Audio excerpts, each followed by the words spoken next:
کیونکہ ایک زمانہ مصر میں گزارا موسیٰ علیہ السلام نے، ایک زمانہ شام میں گزارا، نہ وہ مصری ہے نہ شامی ہے، مگر قرآن بعض صورتیں مکی ہیں، بعض صورتیں مدنی ہیں، بعض صورتیں مکی ہے، بعض صورتیں مدنی ہے۔ قرآن کلام الہی مکی مدنی کب سے ہونے لگا اور کیسے ہوا؟ لوگوں نے پوچھا کہ قرآن مکی مدنی کیسے ہوا؟ تو کسی نے جواب دیا جو مکے میں نازل ہوا مکی ہے، جو مدینے میں نازل ہوا مدنی ہے۔ ہم نے کہا نہیں، اکثر مفسرین اس کا انکار کرتے ہیں کہ جو مکے میں نازل ہوا وہ مکی نہیں، جو مدینے میں نازل ہوا وہ مدنی نہیں۔ کہا پھر مکی مدنی کیسے؟ تو کہا جب تک نبی مکے میں رہے، مکے میں نازل ہونے کی وجہ سے قرآن کی صورتیں مکی نہیں ہیں، جب تک رسول اللہ مکے میں رہے اس وقت تک جتنی صورتیں آئی وہ سب مکی ہے، چاہے پھر وہ کہیں نازل ہوئی، مکے میں نازل ہو یا مکے کے باہر۔ آپ کو کی توجہ میں اسی پہ لانا چاہتا ہوں، حضور کی عظمت سمجھو۔ لوگ ابھی تک بک رہے ہیں کہ وہ ہماری طرح ہے، ہم کہتے ہیں وہ تو موسیٰ و عیسیٰ کی طرح بھی نہیں ہے، ان کی شان تو ان سے بھی بلند ہے، وہ تمہاری طرح لوم چلانے والوں کی طرح وہ کیا ہو سکتے ہیں، پان کی دکان چلانے والوں کی طرح وہ کیا ہو سکتے ہیں۔ معاذ اللہ، جس کی بیوی پنچایت بٹھا کر کے جس سے طلاق کا مطالبہ کر رہی ہو وہ اس کی طرح کیا ہو سکتے ہیں، جو ادھر ادھر جرائم کرتے ہوئے پکڑے جائیں وہ ان کی طرح کیا ہو سکتے ہیں۔ ارے طور پر جو خدا سے باتیں کرتے ہیں وہ موسیٰ بھی میرے محبوب کی طرح نہیں ہے، تو کوئی ان کی طرح کیسے ہو سکتا ہے؟ مکے میں قرآن، مکۃ المکرمہ میں قرآن نازل ہوا، اس لیے وہ مکی نہیں ہے، بلکہ جب تک نبی مکے میں رہے، چاہے قرآن مکے میں آیا چاہے مکے کے باہر آیا، وہ قرآن کی صورت مکی ہے۔ اور جب حضور مدینہ منورہ چلے گئے تو مدینے میں نازل ہونے کی وجہ سے صورت مدنی نہیں ہے۔ اگر حضور مدینہ ہجرت کر کے گئے، بعد میں قرآن اگرچہ مکے میں آیا، اب وہ مکی نہیں ہے بلکہ اب وہ صورت مدنی ہے، اگرچہ مکے میں نازل ہوئی۔ وجہ یہ ہے محبوب، ہمیں مکہ اور مدینہ کیا، ہمیں تو تیری ذات پیاری ہے۔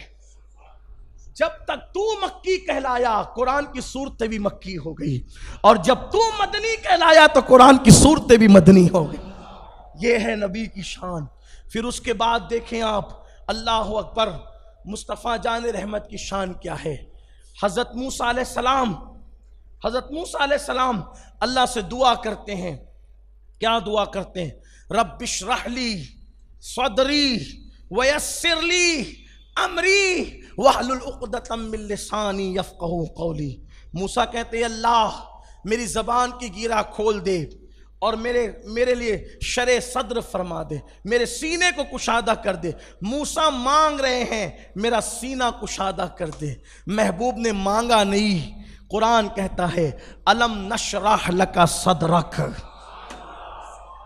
محبوب ہم نے تمہارے لیے تمہارا سینہ، ہم نے تمہارے سینے کو کشادہ نہیں کر دیا، ہم نے تمہارے لیے شرح صدر نہیں کر دیا۔ اس کے بعد حضرت موسیٰ کہتے ہیں اللہ میرے بھائی کو میرا وزیر بنا دے، اے اللہ میرے بھائی کو میرا، سورہ طٰہٰ کی آیت ہے میرے ذہن سے نکل رہی آیت کریمہ، اللہ میرے بھائی کو میرا وزیر بنا دے، میرے بھائی کو میرا وزیر بنا دے۔ کیوں؟ تاکہ وہ میرا بوجھ اٹھا سکے۔ کیا کہا؟ میرے بھائی کو میرا وزیر بنا دے تاکہ وہ میرا بوجھ اٹھا سکے۔ موسیٰ کا بوجھ کون اٹھائے گا؟ بولو کون اٹھائے گا؟ ان کے بھائی حضرت ہارون علیہ السلام۔ موسیٰ کا بوجھ کون اٹھائے گا؟ ان کے بھائی ہارون علیہ السلام۔ اور میرے نبی کو اللہ فرماتا ہے وَوَضَعْنَا عَنْكَ وِزْرَكَ، اے محبوب جس بوجھ نے تیری پیٹھ توڑ دی تھی کیا وہ تیرا بوجھ ہم نے نہیں اٹھا لیا؟ موسیٰ کا بوجھ بھائی اٹھا رہا ہے۔ محمد الرسول اللہ کے بوجھ کے بارے میں قدرت کہتی ہے کہ ہم نے تمہارا بوجھ نہیں اٹھا لیا، تمہارا بوجھ ہلکا نہیں کر دیا۔ یہ ہے شان مصطفیٰ صلی اللہ علیہ وسلم، اپنے نبی کی شان۔ ایک دن حضرت موسیٰ ہی نے پوچھ لیا، حضرت موسیٰ علیہ السلام نے پوچھ لیا اللہ یہ بتا کہ میں کلیم ہوں۔ موسیٰ علیہ السلام پوچھتے اللہ یہ بتا میں کلیم ہوں اور وہ حبیب ہے، میں کلیم ہوں، وہ حبیب ہے۔ مولا کلیم اور حبیب میں فرق کیا ہے؟ کلیم اور حبیب میں فرق کیا ہے؟ میرے شہر کے لوگ اتنی خاموشی سے کبھی حضور کی شان نہیں سنتے۔ کلیم اور حبیب میں فرق کیا ہے؟ حضور کے متعلق حضرت موسیٰ علیہ السلام پوچھے، اللہ بتا رہے فرق کا، موسیٰ کلیم اور حبیب میں فرق یہ ہے کہ کلیم 40 دن تک اعتکاف کرتا ہے وادی سینا میں، تور کی وادی میں 40 دن تک اعتکاف کرتا ہے، اور اس کے بعد کہتا ہے ذرا اپنا آپ دکھا، تو کلیم کو کہا جاتا ہے لن ترانی، تو نہیں دیکھ سکتا۔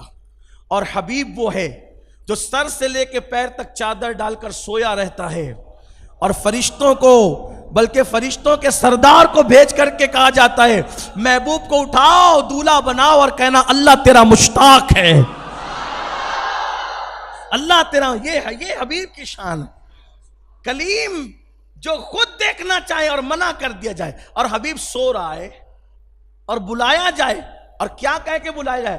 ہم آپ کے مشتاق ہیں، ہمیں اشتیاق ہے آپ کا، ہمیں اشتیاق ہے آپ کا، ہماری رحمتوں کو انتظار ہے آپ کا، اشتیاق ہے آپ کا، آئیے تشریف لائیے۔ جبریل کو بھیجا جاتا ہے کہ دولہا بنا کر کے لاؤ۔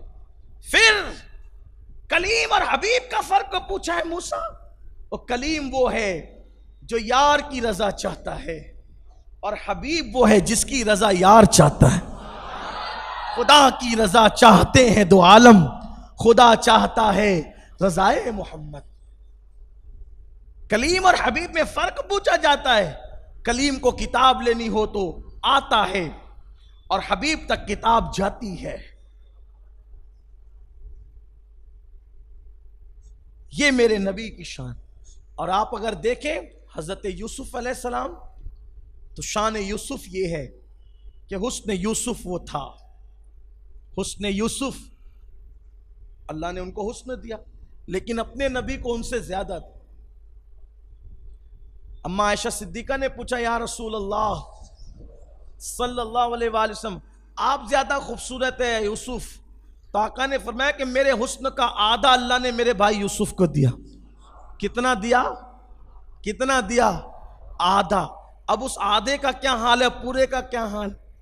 آدھا یہ کہ آدھے کو دیکھ کر کے انگلیاں کٹ گئی، آدھے کو دیکھ کر انگلیاں ٹکڑے ہو گئی، آدھے کو دیکھ کر انگلیاں ٹکڑے ہو گئی، آدھے کو دیکھ کر انگلیاں ٹکڑے ہو گئی، پورے کو دیکھا نہیں۔ ان کا چہرہ دیکھ کر انگلیاں ٹکڑے ہوتی ہیں، جو وہ یوسف ہیں، یوسف ہیں جن کا چہرہ دیکھ کر انگلیاں ٹکڑے ہوتی ہیں۔ اور کل حسن وہ ہے مصطفیٰ جان رحمت کا جن کی انگلی دیکھ کر چاند ٹکڑے ہوتا ہے۔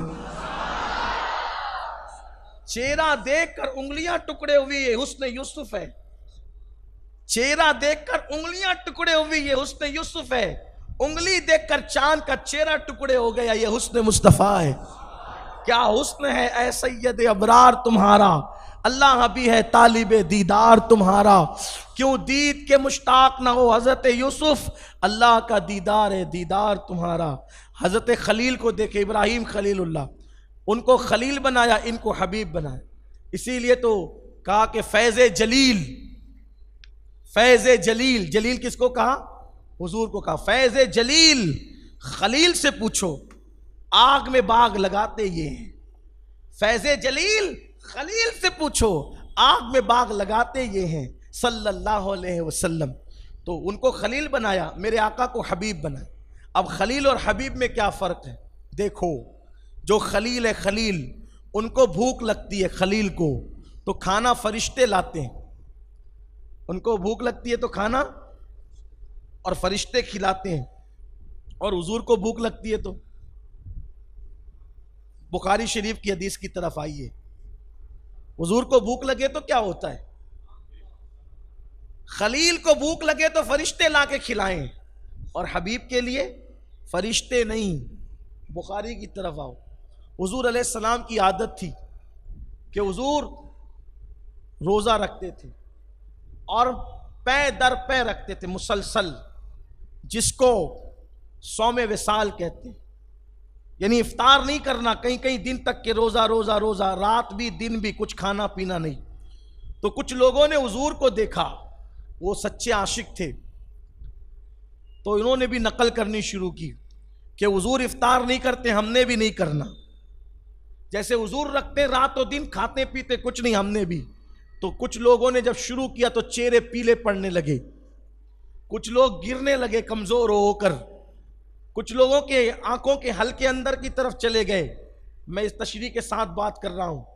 کچھ لوگوں کی کمزوری یہاں تک پہنچی کہ اٹھنے بیٹھنے کے قابل نہ رہے. سرکار نے فرمایا میں کیا دیکھ رہا ہوں، تم کمزور ہو رہے ہو. حضور اپنی امت کو کمزور نہیں دیکھ سکتے. حضور علیہ السلام اپنی امت کو طاقتور دیکھنا چاہتے، اسی لیے کمزوری میں حضور نے فرمایا کہ میں تمہیں کمزور دیکھ رہا ہوں. آنکھیں اندر جا رہی ہے، حلقے گھٹ رہے ہیں، کیا ہو رہا ہے؟ کسی نے عرض کی یا رسول اللہ صلی اللہ علیہ وآلہ وسلم، آپ کو پے در پے روزہ رکھتے ہوئے دیکھ کر، صوم وصال رکھتے ہوئے دیکھ کر انہوں نے بھی وہی شروع کر دیا ہے. تو آقا نے کیا فرمایا پتہ ہے؟ ایکم مثلی،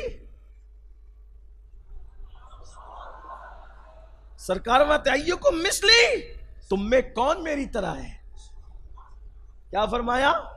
تم میں کون میری طرح ہے؟ اب یہاں ایک بہت خوبصورت بات کہنا چاہتا ہوں. سورہ کہف کے اندر ایک آیت ہے، سورہ کہف کے اندر ایک آیت ہے، قل انما انا بشر مثلکم. اے محبوب آپ فرما دیں کہ میں تمہاری طرح ایک بشر ہوں. اے محبوب اس پہ بھی اپنا ایمان ہے، بولو اس پہ بھی اپنا. لیکن بات ذرا سوچنا، غور کرنا، یہ کہاں کے لیے اللہ نے فرمایا؟ اے محبوب آپ فرما دے کہ میں تمہاری طرح بولو میں تمہاری طرح بشر ہوں، میں تمہاری طرح بشر ہوں. یہ فرمایا. کس نے فرمایا؟ اللہ نے قرآن میں فرمایا. آپ کہیں ان سے، محبوب آپ ان سے بولیے کہ میں تمہاری طرح بشر ہوں. قرآن حدیث ایک دوسرے کے خلاف نہیں ہے. قرآن حدیث ایک دوسرے کے، یعنی جو قرآن کہے گا وہی حدیث کہے گی، اور جو حدیث کہے گی وہی قرآن کہے گا. دونوں میں ٹکراؤ نہیں ہے. کیوں ٹکراؤ نہیں ہے؟ کیونکہ قرآن بھی اللہ کی طرف سے آیا ہے اور حدیث بھی اللہ کی طرف سے آئی. دونوں آئی اللہ ہی کی طرف سے.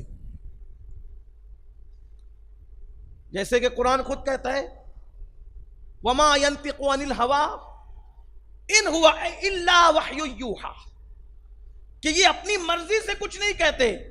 إِنْ هُوَ إِلَّا وَحْيٌ يُوحَىٰ، یہ اپنی مرضی سے نہیں کہتے. ہم جب وحی کرتے تو وہی بات کرتے. ہم جب وحی کرتے تو یہ وہی کہتے ہیں، وحی کرتے تو یہ وہی کہتے ہیں. یہ وحی کہتے ہیں جو ہم وحی کرتے ہیں. بات سمجھ میں آئی؟ یہ وحی اور وحی کا چھوٹی بڑی ہے کا فرق ہے. وحی اور وحی، جب وحی آتی ہے تو حضور وحی بولتے ہیں. ٹھیک بات سمجھے؟ مالیگاؤں والوں کو تو اردو کی ضرورت نہیں ہے، نہیں تو ہمارا بچہ مالیگاؤں میں اردو جانتا ہے. گہوارہ ہے نا، علم ادب کا گہوارہ، شعر شاعری کی زمین ہے ماشاءاللہ. ہم وحی کرتے تو قرآن بھی وحی سے آیا اور حدیث بھی، تو دونوں ایک دوسرے کے خلاف. فرق اتنا ہے کہ قرآن وحی مطلوع ہے اور حدیث وحی غیر مطلوع ہے. یہ آپ بار بار سنتے رہتے علماء سے، علماء آپ کو سمجھانے کی کوشش کرتے ہیں. پھر ایسا کیوں کہ ایک مقام پہ کہا جا رہا ہے کہ کہو میں تمہاری طرح بشر ہوں، اور ایک مقام پہ کہا جا رہا ہے ایکم مثلی، تم میں کون میری طرح ہے. بات یہ، اب یہاں میں آپ کا تھوڑا سا ٹائم لوں گا، 1-2 منٹ کا. بات سمجھنا، آج یہ مسئلہ حل ہونا چاہیے کہ یہ کہنے کا حق کس کو ہے کہ ہم نبی کی طرح، اور یہ کہنے کا حق کس کو ہے کہ ہم نبی کی طرح نہیں ہے. یہ جو کہا نا قل انما انا بشر مثلکم، میں تمہاری طرح بشر ہوں، یہ حضور نے کہا تھا مکے کے کافروں سے۔ کس سے کہا تھا؟ کس سے کہا تھا؟ کس سے کہا تھا؟ مومنوں سے نہیں کہا۔ جب مومنوں سے کہا تو کیا کہا؟ ایکم مثلی، کون میری طرح ہے تم میں؟ دونوں سے بات الگ الگ، کیونکہ کافر ان کو نبی مانتے ہی نہیں تھے، تو حضور نے ان کو کیا کہا کہ میں تمہاری طرح بشر ہوں۔ کیوں کہا؟ دیکھو اس کو آسانی سے سمجھو، آپ ہندوستان کے ماحول کو لے کر ہی سمجھ لو۔ ہندوستان کے اندر کتنے کروڑ لوگ بستے ہیں؟ 125 کروڑ لوگ بستے ہیں، یعنی کہ 1 ارب 25 کروڑ لوگ بستے ہیں۔ اس میں سے 25 کروڑ ہے مسلمان اور 1 ارب ہے جو مسلمان نہیں ہے۔ ان میں اچھے بھی ہیں برے بھی ہیں۔ کچھ ایسے لوگ ہیں جو مسلمانوں کو ستاتے ہیں، کچھ لوگ، سب نہیں۔ کچھ اتنے اچھے ہیں کہ اگر ہم نماز پڑھیں تو ہمارے غیر مسلم بھائی ایئرپورٹ پہ کھڑے ہوتے، کسی کو آگے جانے نہیں دیتے۔ ہم لوگ خود نماز پڑھتے ہیں ایئرپورٹ پہ، ٹرینوں میں، تو وہ خود ادب سکھاتے کہ ایسا نہیں کرنا، بہت ادب سے ملتے ہیں، محبت، 5 انگلی ایک جیسی نہیں ہوتی۔ کسی بھی مذہب میں ہر آدمی برا نہیں ہے، انسانیت لوگوں کے اندر باقی رہتی ہے۔ لیکن کچھ ایسے بدماش ہیں جو سیاسی بیس پر، سیاسی معاملے کو لے کر کبھی موب لنچنگ کرتے ہیں، کسی کو پکڑ کے مارتے ہیں، کاٹتے ہیں، ٹھیک ہے۔ اب مثال کے طور پر کسی کو پکڑا، سمجھا رہا ہوں، کسی کو پکڑا، مارا، پیٹا، گالیاں دی، مار ڈالنے کی کوشش کی، تو وہاں پر کوئی دانشمند انسان ہوگا تو دانشمند انسان کیا کہے گا؟ ارے مسلمان سمجھ کے رحم نہیں کرتا اس پر، تو کم سے کم انسان سمجھ کر تو رحم کر، یہ تیری طرح انسان ہے۔ بات سمجھے کہ نہیں؟ یہ تیری طرح انسان ہے، اس پہ اس طرح رحم کر، یہ تیری، کہ جیسے تجھے ڈنڈا مارنے پہ تکلیف ہوتی ہے تو اس کو بھی تکلیف ہو رہی ہے، تجھے پتھر مارنے میں تکلیف ہوتی ہے تو اس کو بھی تکلیف ہو رہی ہے نا، تیرا سر پھٹتا ہے، خون نکلتا ہے تو تکلیف ہوتی ہے، تو اس کا بھی سر تو نے پھاڑ دیا تو تکلیف ہو رہی ہے۔ تو یہ مسلمان ہے، یہ بھول جا، یہ تو سوچ کہ یہ انسان ہے، انسان سمجھ کے اس پہ رحم کر۔ بات سمجھے؟ تو وہ کیا کہتا ہے؟ بھائی میں تیری طرح انسان ہوں نا۔ کیا کہتا ہے؟ میں تیری طرح، مجھے تو نہیں سمجھتا نا، مسلمان مجھے سمجھ کر کے مجھ پہ ظلم کر رہا ہے، تو میری اہمیت نہیں سمجھتا، تو میں تیری طرح انسان ہوں۔ بات سمجھے نا؟ کس کو کہا میں تیری طرح انسان ہوں؟ بلا تمثیل۔ اب آئیے مکے کی زمین پہ، مکے والے پتھر مارتے ہیں، مکے والے زخمی کرتے ہیں، مکے والے خون بہاتے ہیں، مکے والے تکلیف پہنچاتے ہیں، مکے والے بیٹیوں کا طلاق کروا دیتے ہیں، مکے والے 3 سال تک شاب ابی طالب میں قید کر دیتے ہیں، مکے والے سوشل بائیکاٹ کرتے ہیں۔